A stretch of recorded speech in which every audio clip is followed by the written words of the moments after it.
Hi students, welcome back to biology online classes. Hope all of you are doing good at home. In the last video, we saw some terms about inheritance.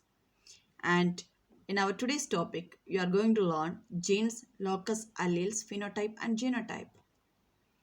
So let us start with a gene. A gene is a unit of heredity or inheritance. Or in other ways, we can say it is a genetic information arranged along the chromosomes in linear order. Gene is the functional unit of DNA composed of coding region with its regulatory sequences, which carries genetic information encoded within the base sequence of coding region.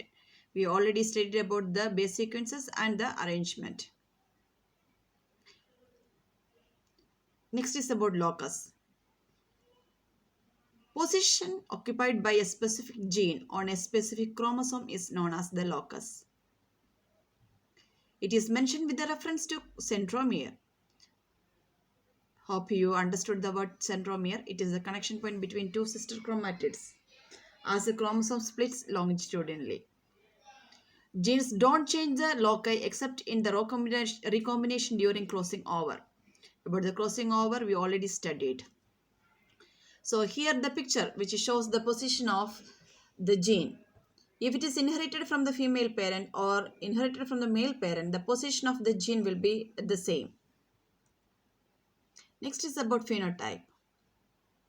Phenotype is the observable features of an organism. In other words, this is the outward physical manifestation or appearance of an organism. It is the observed expression of a gene produced as an outcome of the interaction between genotype and the environmental factors. Next is about genotype. Internally coded inheritable informations or genetic informations carried by all living organisms that defines the phenotype of them. In other words, we can conclude that genotype is the genetic makeup of an organism which makes the phenotype. The stored information is used as the blueprint or the set of instructions for the building and maintaining a living creature.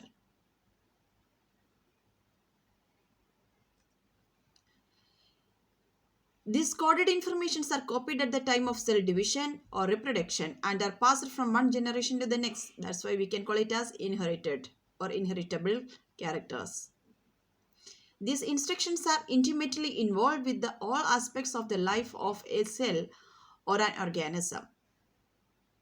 These characters can control everything from the formation of protein and from the metabolism and synthesis. From this diagram, the difference between the genotype and phenotype will be more clear for you. You can see the phenotype, that means the external feature of a fly, and how the genotype is meant for its feature. Phenotype is potentially variable as it is the product of interaction between genotype and environmental factors. Environmental factors include nutrition, then hormonal exposure, then the exercise, then the exposure to sunlight, and other physical factors. As internal environmental factors like endocrine and the nutritional disorders can suppress the action of genotype, an individual with tall genotype for height will be short. Next, how the phenotype will be affected by both genetic and environmental factors. Both genetic and environmental factors together plays a major role in the determination of the characteristics of an organism. Genotype is fixed at the time of the fertilization and does not vary later. Genotype of tall individual can be written as capital T or capital T small t. Capital T represents dominant gene for tallness and small t will be the recessive gene for the short. So even if it is capital T and small t, what is coming dominant will be represented as tall character for the plant or the organism. You can see another picture which represents the differences between genotype and phenotype. A genotype is the genetic makeup of a person. A phenotype is the physical manifestation of an inherited trait or a disease or the observable features of an organism. You can use the definitions for the exam purpose. So here comes the pictures with the letters. So you can see a purple flower, and the phenotype you will write the purple flower, and for the white flower, white flower. But when we see the genotype, we can see purple color will be capital A or capital A small a. But the recessive character, that white for the purple, that will be small a small a. No need to use the same letters which starts, but usually it is advisable to use the starting letter. But for some letters like P, it will be difficult to identify small p and capital P. So better to use another letters. So even if it is right capital A, it will represent the dominant character, and capital A, small a, it will represent the dominant feature, that is purple flower. But when it comes to small letters, it will represent the recessive characters. Next is about alleles. Alleles are the homologous copies of a gene, or it is the alternative form or forms of a gene occupying the homologous loci of the homologous chromosome. Next, what is meant by homologous chromosome? Chromosomes identical to each other with respect to length, physical look, centromere position, banding pattern, and the gene distribution is known as homologous chromosomes. Then homologous gene. Identical gene occupying the homologous loci of the homologous chromosome is known as homologous gene. Homo means same. Here the picture which shows the homologous chromosomes. They looks identical. Gene alleles, but in the same gene locus. There may be multiple alleles of a gene, but one chromosome bears only a single allele at a given locus. If two allele genes occupying homologous loci are same, it is called homozygous, and if not same, it is known as heterozygous.